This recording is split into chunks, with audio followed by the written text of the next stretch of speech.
Thèse 259e.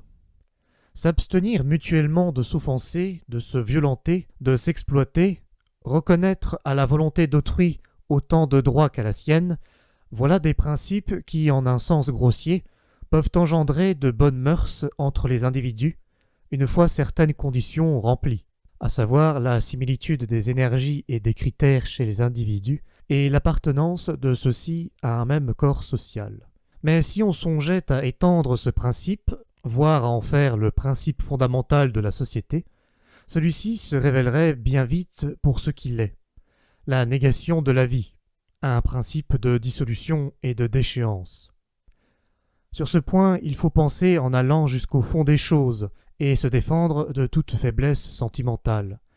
Vivre, c'est essentiellement dépouiller, blesser, dominer ce qui est étranger et plus faible, l'opprimer, lui imposer durement sa propre force, l'englober et au moins, au mieux, l'exploiter. Mais pourquoi employer toujours ces mots qui exprimèrent de tout temps une intention de calomnier? Tout corps au sein duquel, comme nous l'avons admis, les individus se traitent en égaux, et il en va ainsi de toute aristocratie saine, est aussi obligé, s'il est vivant et non pas moribond, de faire contre les autres corps tout ce dont les individus qui le composent s'abstiennent dans leurs relations réciproques. Il devra être une volonté de puissance incarnée. Il voudra croître, s'étendre, accaparer, dominer, non pas par moralité ou immoralité, mais parce qu'il vit et que la vie est volonté de puissance. Il n'est pas de domaine où la conscience de l'Européen ordinaire répugne davantage à se laisser instruire.